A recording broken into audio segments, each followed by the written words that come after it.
Maqaa Abbaa, kan Ilmaa, kan Hafuura Qulqulluu, Waaqa tokkoon ni amanna. Amiin.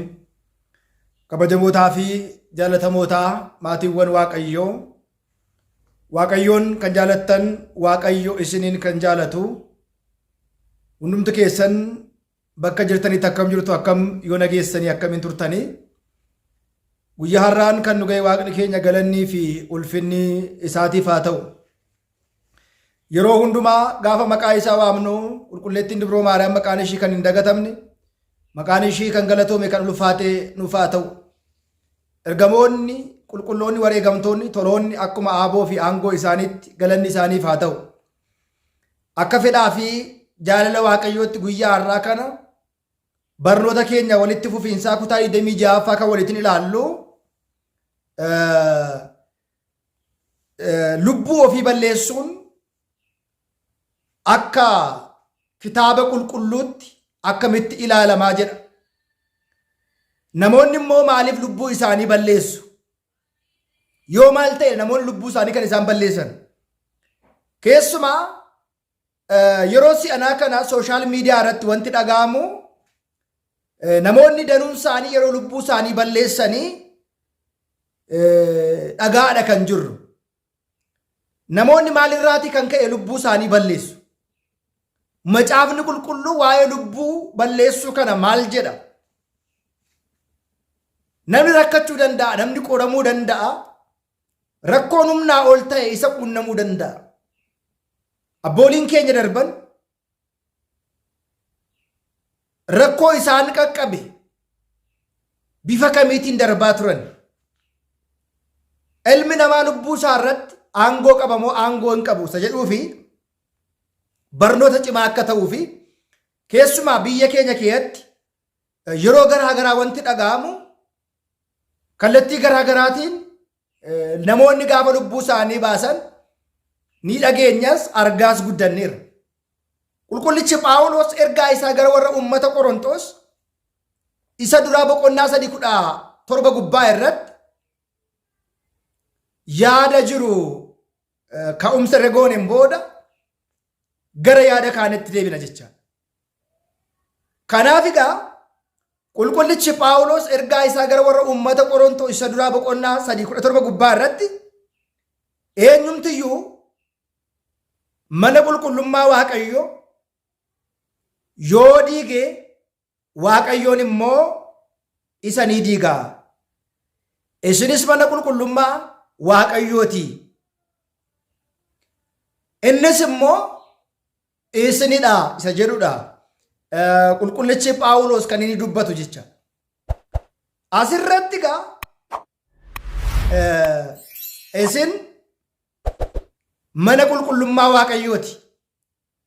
Mana qulqullummaa Waaqayyooti jedha. Mana qulqullummaa kana immoo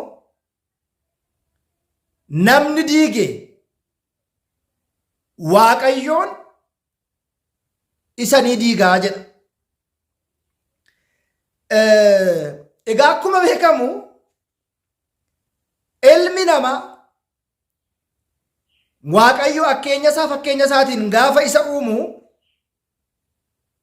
uumama hundumarraa adda kan isa taasise maqaa isaa akka galateeffatu, dhaaltuu mootummaa isaa akka ta'uuf, biyya lafaa irratti immoo umurii daangeffamee lakka'amee safaramee isaaf kenname kana keessatti immoo Waaqayyo waliin jiraate guyyaa itti addunyaa kanarraati darbu kaa'eeraaf. Qulqullichi Daawit isa kanaatiif maal jedhaa? Umuriin ilma namaa yoo baay'ate 70 isaa ol 80 sanaan booda dadhabbiidha jedhee akkuma inni kaa'ee namni gaa biyya lafaa keessa gaafa jiraatu addunyaa keessa gaafa deddeebi'u rakkoon garaa garaa isa quunnamuu danda'a. Qorumsi garaa garaa isa quunnamuu danda'a. Haa ta'u malee garuu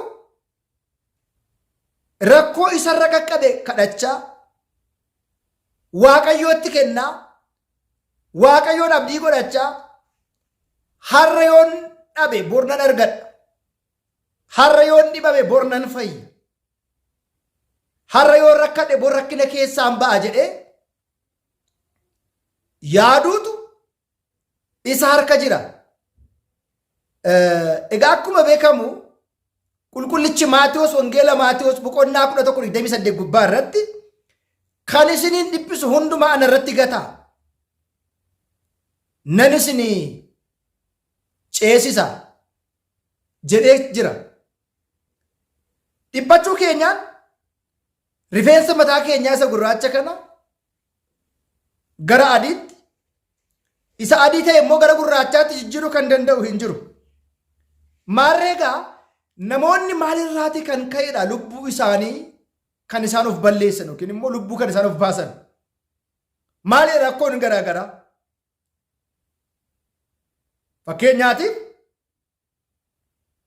qorumsa foon isaaniirraatii ga'u yaada garaagaraa kaasuu dandeenya. Qorumsa gaafa jedhamu dhibee ta'uu danda'a, beela ta'uu danda'a, gaa'ilaan milkaa'ina dhabuu danda'a, tasgabbii dhabuu ta'uu danda'a, dhibee humnaa ol ta'e ta'uu danda'a, dhiphina humnaa ol ta'e ta'uu danda'a, rakkoo barnootaa ta'uu danda'a. Walumaa gara jireenya bu'uuraa ta'anii kan nama barbaachisan irratti waan dhabne irraa kaanee murtoo akkasii kana namoonni mataa keenya irratti fudhannu yoo jiraanne gooftaadhaaf, yoo duunes gooftaadhaaf. Akkuma qulqullichi Phaawulos jedhe dhabuun keenya Waaqayyo irraa adda nu baasuu hin danda'u. Argachuun keenya Waaqayyo irraa adda nu baasuu hin danda'u. Kan keenya kan ta'e nuti kan murteessinu tokko illee biyya lafaa kanarra waan hin jirreef jecha. Egaa yeroo baay'ee namni maatii isaatiin wal lolee, abbaa warraan of lolee, harra warraan of lolee, fira isaatiin of lolee, ollaadhaan lolee, namoota garaagaraatti wal dhabee, rakkatee, dhiphatee, murtoo inni of irratti fudhatu murtoo lubbuu ofii dabarsuu yookiin balleessuudha. Akka macaafa qulqulluutti garuu lubbuu Waaqayyo uume Waaqayyo qofaa kaasuu fudhachuu danda'a. Lubbuu Waaqayyo uume Waaqayyo qofaa ajjeesuu danda'a. Lubbuu keenya irratti aangoo kan qabu Waaqayyoodha. Akka jiraannu kan nu taasisu Waaqayyoodha. Maarreegaa Waaqayyo rakkina keetti maaliif nu laale? Maaliif callise? Dhiphachuu keenya too beeku, rakkachuu keenya too argu, beela'uu keenya too argu, qoramuu keenya too argu, maaliif Waaqayyo callise? Kanarratti gaa fedha foon keenyaatiinii fi hojii Waaqayyo wal madaalsisuu hin dandeenyu. Qabeenya keenyaaf arjummaa Waaqayyo, dhibee keenyaaf dhiifama Waaqayyo, dhabuu keenyaaf jiraachuu Waaqayyo wal madaalsisne namoonni kallattii garaa garaatiin mufannee abdii kunnee leeyyaanee gara murtoo kanaatti dhufnu kun dhaabannee of laaluun dirqama ta'a. Keessuma summii garaa garaa dhuguudhaan qoorsa isa jennu funyootiin gamoo irraa of darbuudhaan kallattii garaa garaatiin namoonni lubbuu isaanii balleessu. Garuu Waaqayyoon isin mana qulqullummaadha. Mana qulqullummaadha. Eenyumtuuyyuu immoo mana qulqullummaa kana yoo diige Waaqayyoon isa diigaa. Manni qulqullummaa Waaqayyoo kunis immoo inni sunis isinidha jedheetu qulqullichi Phaawulos gamoo Waaqayyo ijaare kana, mana qulqullummaa Waaqayyo ijaare kana eenyumtillee mana kana irratti aangoo fi aaboo qabaachuu akka hin dandeenye qulqullichi Phaawulos kaa'eera. Maarreegaa maatiiwwan Waaqayyoo sadarkaan dhiphina inni olii yookiin immoo sadarkaan dhiphina humnaa olii lubbuu of balleessuudhaan ilaata. Rakkinaan booda bal'inni hin jiru ilaata. Dhabuudhaan booda argachuun hin jiru ilaata. Beelaa booda quufni hin jiru ilaata. Qullaa ta'uun booda uffachuun hin jiru ilaata. Gaa'ila dhabuun booda gaa'ila argachuun hin jiru ilaata. Jennee gaafa ilaallu nuti mana sagada Waaqayyoo isa qulqullummaadha. Manni qulqullummaa yookiin immoo manni sagadaa inni jalqabaan foon ilma namaati. Mana sagadaa isaa deemneeti sagadu caalaatti. Iddoon laatamuu fi kan qabu isa kana kabaji ilmi namaa mana qulqullummaa yookiin mana sagadaa isa dhaqneetti sagannu isa dhaqneetti waaqeffannu caalaa ilmi namaa kabaja kana qabaachuusaa beekuun barbaachisaadha. Isa kanaaf foon kanaaf kabaja kennuudha. Mana sagadaa Waaqayyoo amma taanetti mana sagadaa kana immoo diigu balleessuu nurra akka hin jirre qulqullichi Phaawulos mana sagadaa yookiin beeta maqdas kan jennu kana nama isa diigu Waaqayyoo isa diiga mana sagadaa inni jedhame immoo isinidha jedhee kaayee jira. Oromoon mammaaksa tokko mammaaka gaafa mammaaku ofiinuu duutii maaliif ofuutii, ofiinuu duutii maaliif summii dhugdii, ofiinuu duuti maaliif darbiti gamoo irraati, maaliif ofuuti maaliif rakkoo lubbuun obbaasu ofirratti raawwatti. Kun dhibbaan dhibbatti amantaa dhabuudha. Amantaa dhabuudha. Abdii dhabuudha. Abdii kutachuudha. Waaqa wallaaluudha. Ofiis wallaaluudha. Abboolii keenya darban Iyyoobitti ilaaluun barbaachisaadha.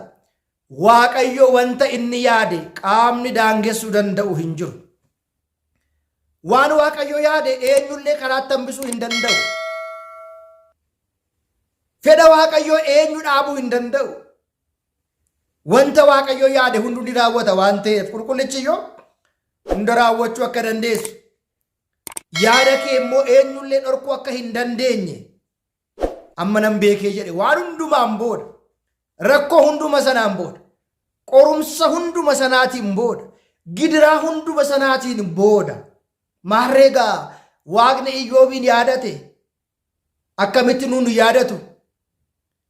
Waaqni Iyyoobiitiin hanga dhumaatti obsee dhumarra isa eebbise nuun maaliif nuun eebbisu? Abdii akkasii amantaa akkasii qabaachuu qabna malee waan xiqqoodhaanis waan guddaadhaanis waan gaariidhaanis waan gaarii hin taaneefis waan fayyaduunis waan hin fayyanneenis lubbuu ofii balleessuun seera macaafa qulqulluu akka hin taaneefi lubbuu Waaqayyo uume nuti baasuus kaa'uus jiraachisuus waan hin dandeenyeedhaaf tarkaanfii akkasii keessa warri jiru yaada akkasii warri sammuu qabnu of eeggachuun dhaabannee ilaaluun murtoo akkasii kana keessa galuun dura bitaa keenya mirga keenya ilaallee murtoo akkasiitti galuun dura of tasgabbeessuun barbaachisaa ta'a. Keessumaa immoo sababoonni lubbuu namoonni itti of balleessanii maalidha isa jedhu immoo barnoota keenya kutaa 26ffaa keessatti waliin baranna kan nu barsiise kan nu gorse Waaqayyo.